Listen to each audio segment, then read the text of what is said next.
This is Kolumbo's rig rundown and my sound specifically from my band Bussy Kween Power Trip, which is my only band where I use a full board. Every other band, I just use my Line 6 HX effects. And let's get going. I play Fender Jazz, Mexican, bought it for cheap, knobs fell off, and it sounds pretty nice. I always like jazzes because my two bass heroes play jazzes. And this is editor Kolumbo saying that my bass heroes are Juan Alderete and Anthony Wright. And we'll talk about the chain, I guess in order of importance. What's always on is my VT Bass DI.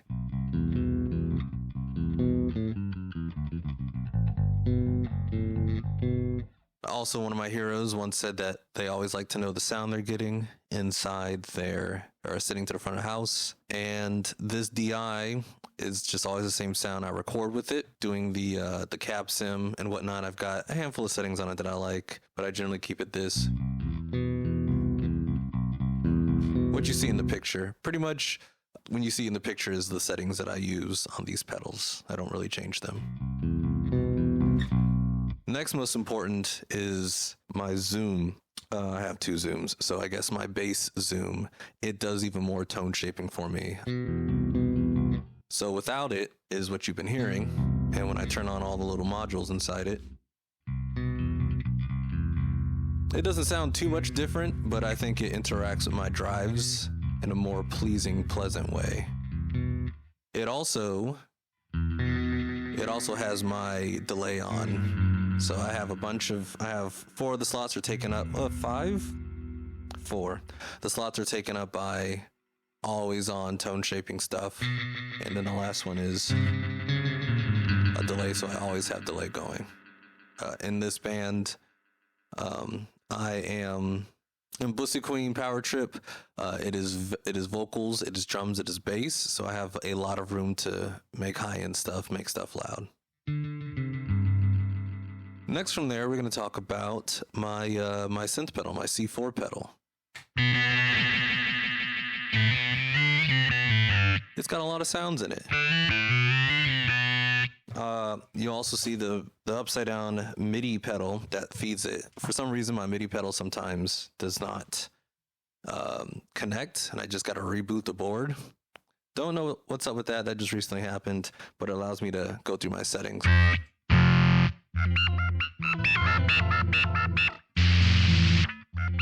I also can tap tempo it to make things slower.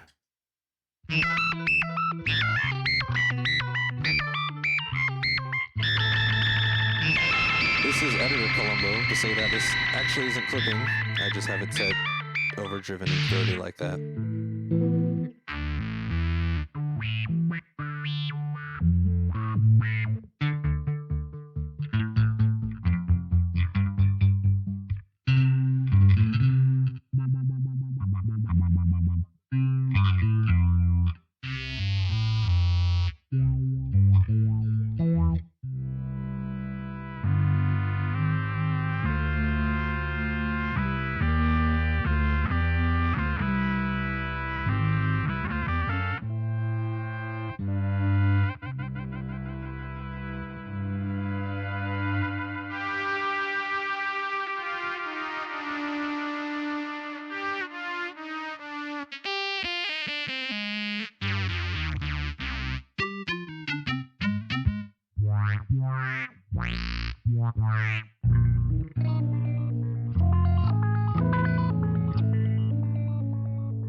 And I think that's the end of it. A lot of these sounds I got from the online thing. I really only use the sounds that I roll though. Like this is my main sound. It's kind of like an extra drive pedal. From the synth, it splits in two because the synth has two outputs. One goes to my Meatbox, and my Meatbox is only ever going through the front of house because I don't really play bass amps live that could make worth having it come out of sound nice, and then I also don't want the frequencies to fight with my lead tone, my bass lead tone. So here's how that sounds like. I hope you got headphones on for this. I send this raw to the front of house, which I'm sure they compress.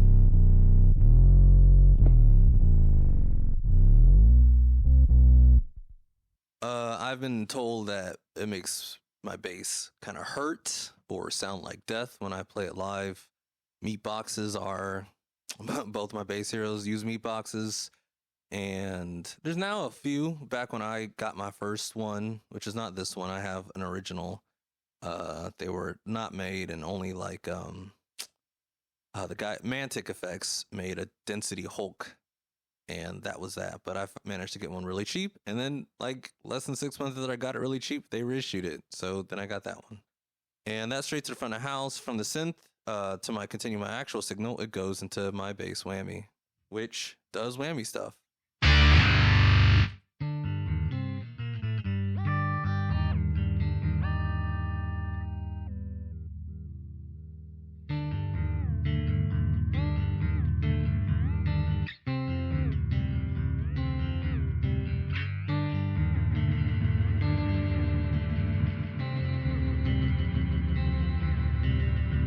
It's since I am playing bass, sometimes I like to have upper stuff going on my signal so I can fill out the spectrum a bit. It also helps me with more complicated chords.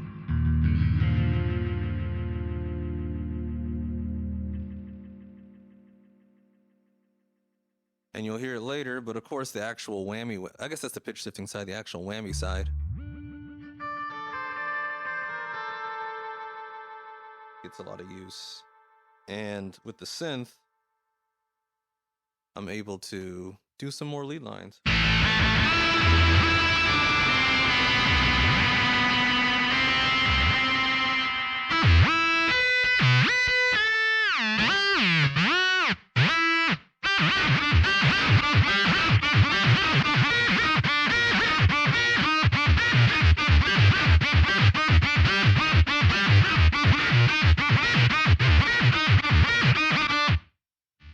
It also has all the other good stuff like detuning and whatnot. Whammies change your signal. Let's see if it comes through. Just straight up my synth sound, and then turning on the whammy. It makes the top end a little bit shimmer a little bit. So sometimes I even like to just have the whammy on, even if I'm not whammying. From the whammy, it goes into my NS2, which is always on. I sometimes use it for mutes. If I'm feeling extra cheeky, one thing I can do, I got 2 mutes on the board. I can mute from my Zoom, which requires a hold and it becomes my tuner, or I can mute from the NS2, which is just 1 tap and then it's muted. And sometimes, very rarely, I will have my meatbox on and will mute my bass, and that's just ridiculous. And then we get into my drive pedals where I spent a lot of time trying to figure out what I need. With bass pedals, people always say the clean blend is king, or the NS2 is king. Not the NS2, the LS2. LS2 doesn't work for me. I've owned 2. The first one broke, and then for the second one, I just realized it was taking up a lot of space. So instead, I'm trying to buy pedals that just handle the low end well in the first place. This is my bass Nomad. It is probably the most expensive single pedal that I've bought, because I buy everything used, with the exception of this one because I couldn't find it used, because I think it's from Ireland, and I am not from Ireland. Gives me a good octave up sound.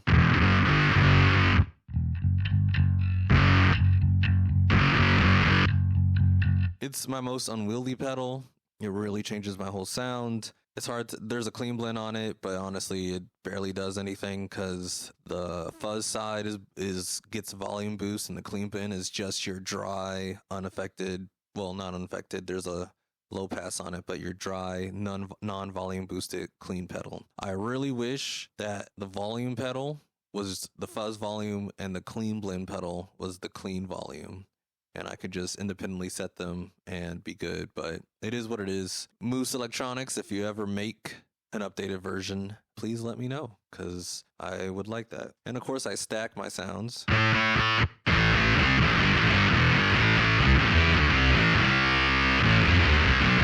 That's just taking the synth pedal and then throwing the moose pedal, then throwing the synth pedal into it. And it gets nasty on stage. Next pedal, newest pedal, Giygas. Giygas one is here replacing, it replaced the SQRT pedal, which replaced the Pork and Pickles pedal, which replaced the Russian Reissue pedal, the green one. Russian Reissue, great sound, mind broke. And then the next pedal was the Pork and Pickles pedal, because I'm like, oh man, Russian pickle. The Way Huge's Russian pedal with a clean blend with the tone knob on it. That's great, except their Russian pickle is a bit darker than the EHX one, which is unfortunate because I need brightness in my tone playing with this band. And then after that was SQRT, which was, it kind of felt like half Russian muff, half cloven hoof. I think that's what it sold as. And it sounded really cool, had a lot of good low end, but it sounded too similar to the Nomad, so that's off the board. And I picked up the Giygas pedal because I'm an Earthbound fan, and it sounded pretty decent, and it works.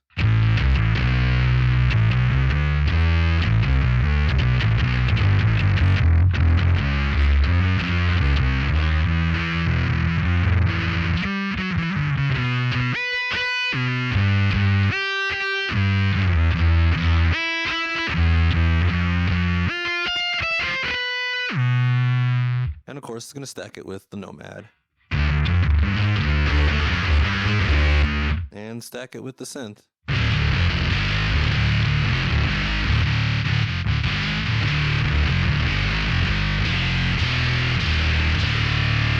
Oh yeah, one other thing I should mention about the whammy that you're about to hear is that I often keep the whammy permanently in the octave up setting.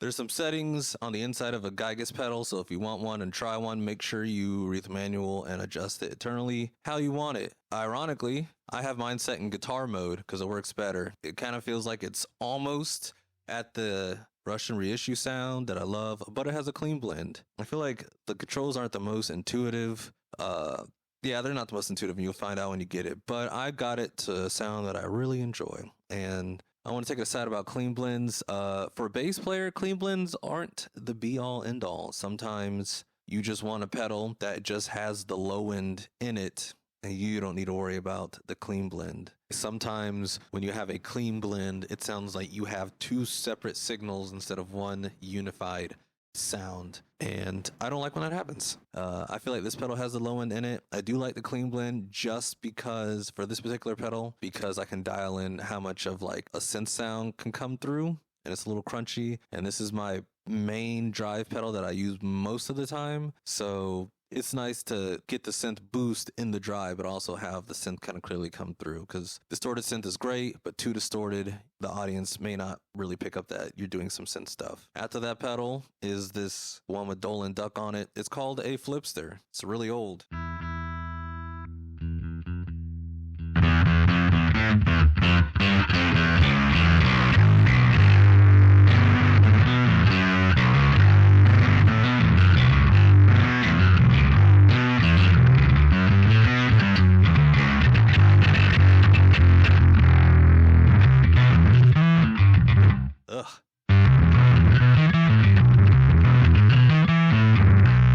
It's emulating a Portaflex Ampeg, and I love the breakup on it.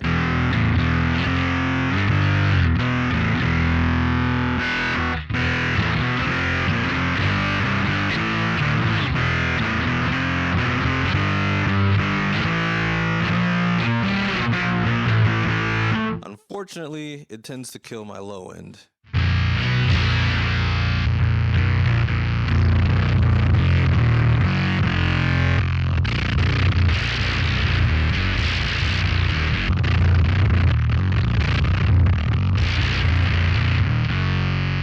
Of all my pedals, it plays the least nice with the rest of them right now. Like, I can't really bass boost it. Eventually, if you turn the knobs up too high, what happens is, well, I'm not a scientist, I don't know what happens, but what it sounds like is that you push too much through the circuit and it like clamps down on your sound and your attack gets really quiet and squashed, like an insane compressor is on it. I like my hits to generally be solid with what comes out there, what happens with all the fuzz. So it's not really usable right that. I'm still playing around with it, trying to figure it out. I haven't found any pedals that kind of sound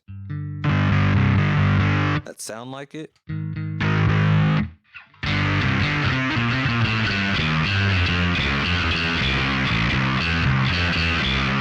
Like, I guess it could be maybe a dark glass pedal, but dark glass pedals are expensive and I am a broke boy, so I do not try to avoid buying them. After that, we got the Aftershock, which is it used to be my secret sauce, but now that I like the Giygas so much, it's just another flavor.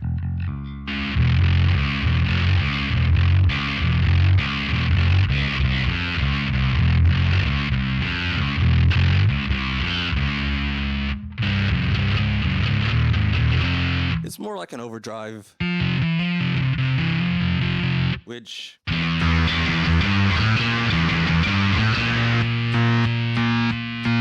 that's me turning on and off the Flipster, which lets me drive it a bit harder. It also has a clean blend on it, which is whatever. Currently running. I made a little custom patch on it. There was a lot of good sounds in it, but a lot of people sleep on the fact that you can run 2 parallel distortions engines. Highly recommend that if you've got an Aftershock source audio, or actually any of the distortion pedals they make, like the Kingmaker, and I can't remember the other one, all can run all their distortion engines, so it doesn't matter which one you buy. Highly recommend doing parallel distortions, gives you some unique sounds, and then the clean blend really helps out. This one also has kind of a really large low end boost that I put on it,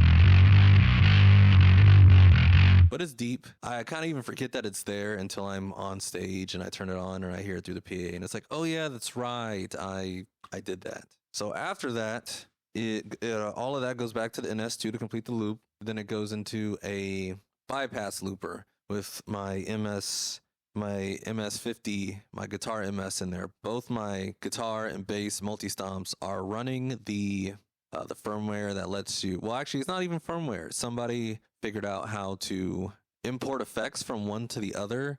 So even though my 50G is mostly is originally made for guitar, almost all the distortions are the bass distortions instead.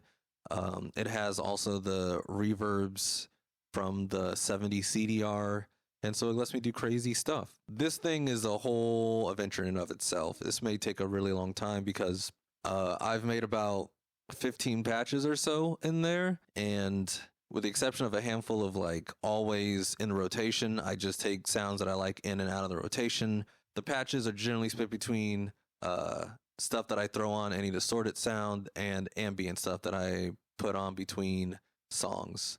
The way I'm going to demo this is I'm going to turn on various drive pedals, turn on the effect, and tell you what's happening. The first one I call choppy.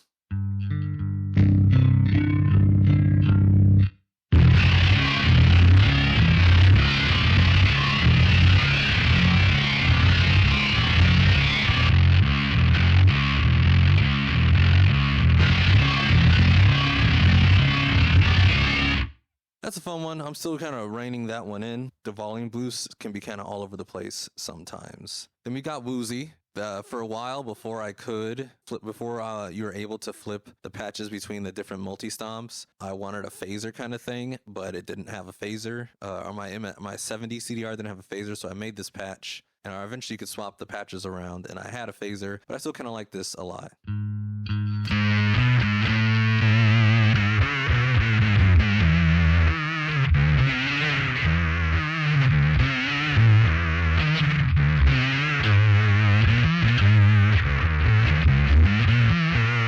We got Maddie, short for Madeline from Celeste, because it sounds like.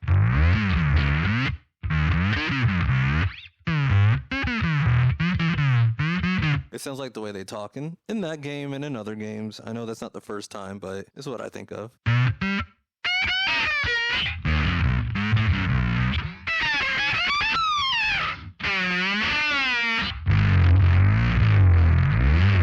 And this is one that I use for comedic effect on stage, and sometimes I just let it run into some delay.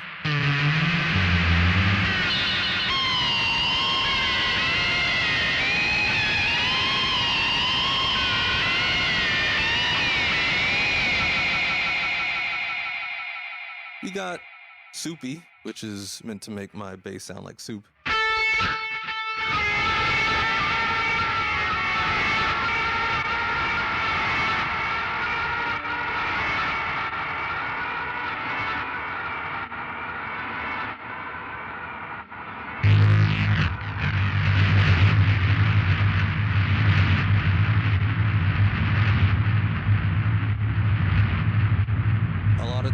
All of these reverbs are in mono, but I do have like a stereo out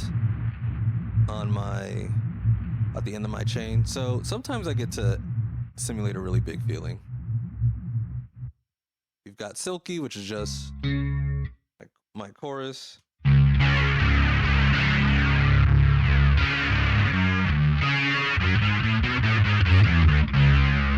We got pitchy.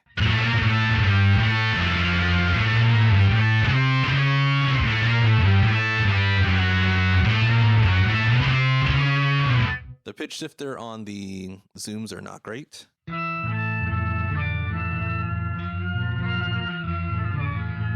So what I did is stacked a couple together to get an obviously not great sound. It's like, use like a boost, you know, I'm riffing.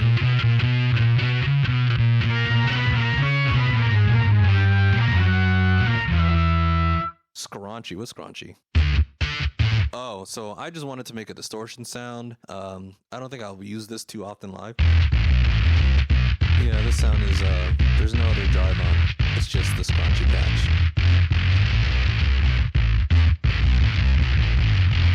It sounds very noisy. It sounds like there's like paper being crumpled in it.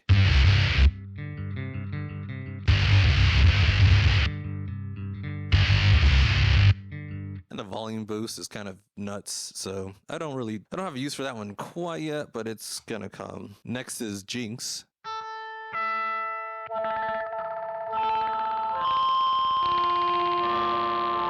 So one of the ambient ones.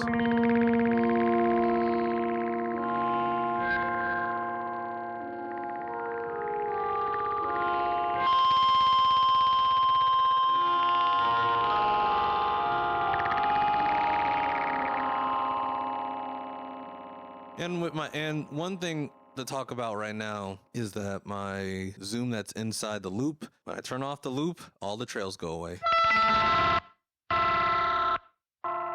So one thing that I do to fight that is I turn on the delay of my other zoom.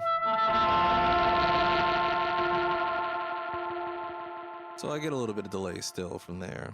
Next is disperser, which is a work in progress.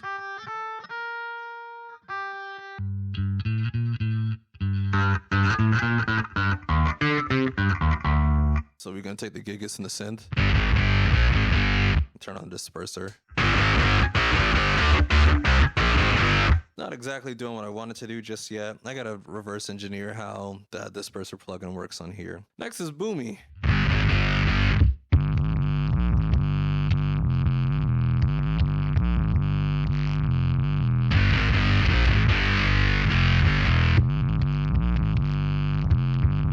It's just like, I love the sound. What it's doing is it's overloading some low end. I love the sound of kind of farting out in a way. It could just be overwhelmingly deep and bassy live on stage. So that's a fun one. Then we got Squishy. Squishy is closer to the disperser ideal. We're going to do synth and Nomad.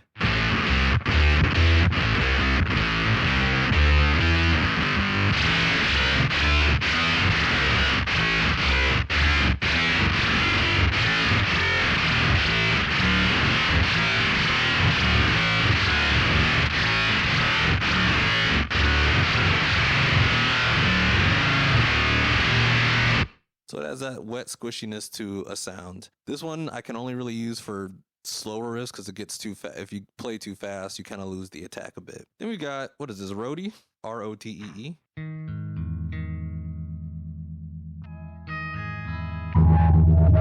Oh yeah, another one. This is another one where I just wanted to make a lot of bassy sounds for in between songs. Yeah, that clipping is, I'm not clipping the input, as far as I'm aware. No, I'm looking at it. I'm not clipping the input. That's just it overloading. Editor Kolumbo to say that while I wasn't hitting the clip light on my mixer or the input to my sound card, it does sound like clipping. I'll try to get rid of it with RX. And then sometimes it goes away and you hear the really nice high-end parts. Chorvy is another ambient pad. We'll start with clean bass.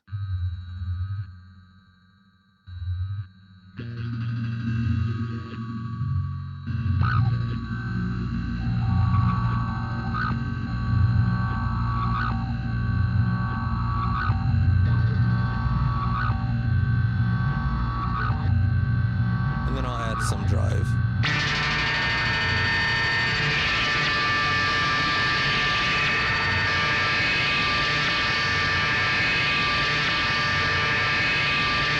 Kind of goes, and I just let it go.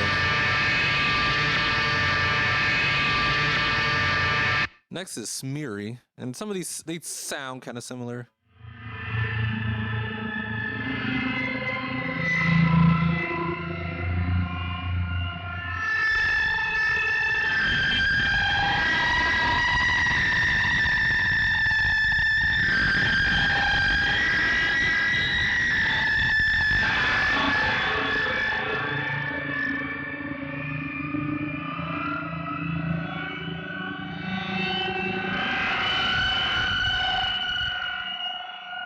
We'll throw the synth in.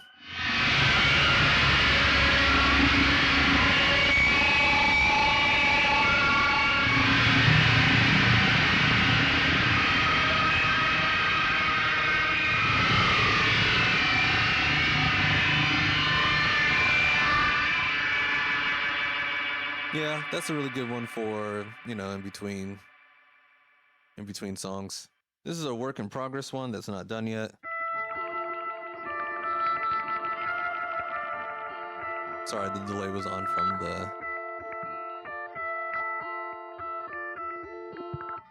I like the little clicks in there.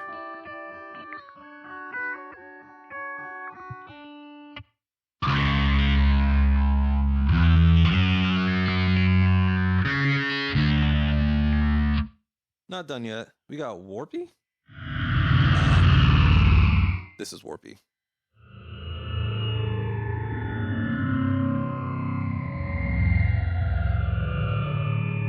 Similar sound to one before, but it has less of a tail on it and feels a bit more controllable and darker.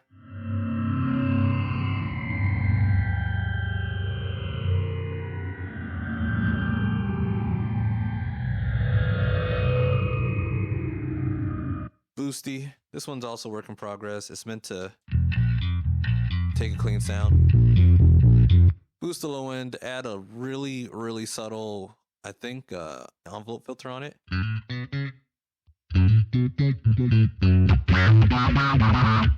Less subtle when you actually use a dry pedal on it. Using the Giygas.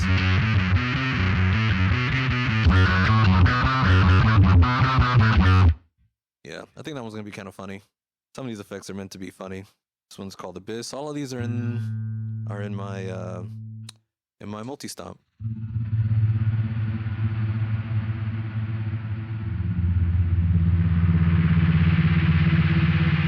That's clean bass. We're gonna add a Nomad in there.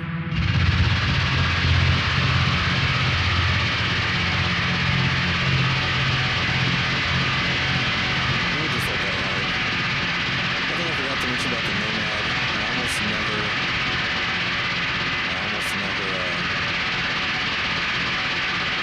turn off the app much, so it's not really worth it most of the songs.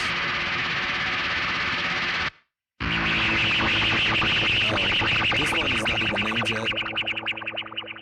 It's kind of weird.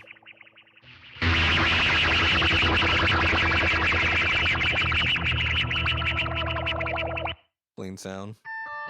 Turn it back on.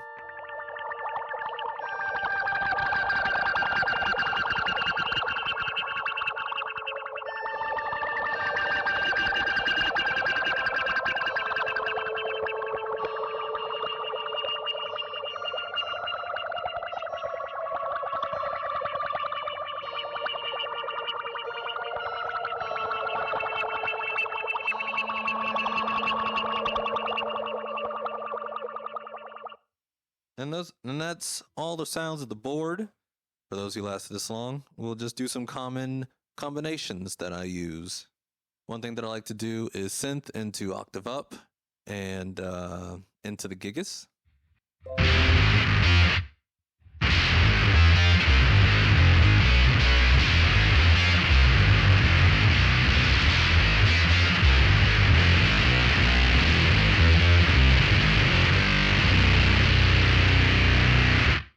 And for general riffage, I like to just use the Nomad and the Aftershock.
And that's all the sounds that I'm currently working with. I still need to dial in a master delay a bit.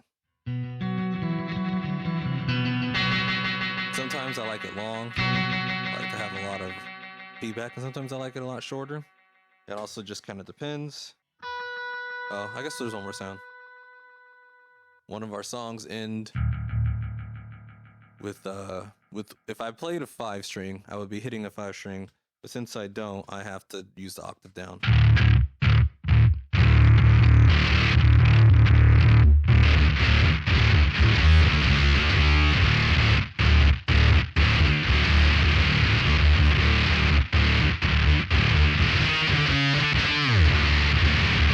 And yeah, that's most of my sound. Oh, one more thing. I wanted to do a little demo that had my pedals and the Meatbox playing at the same time.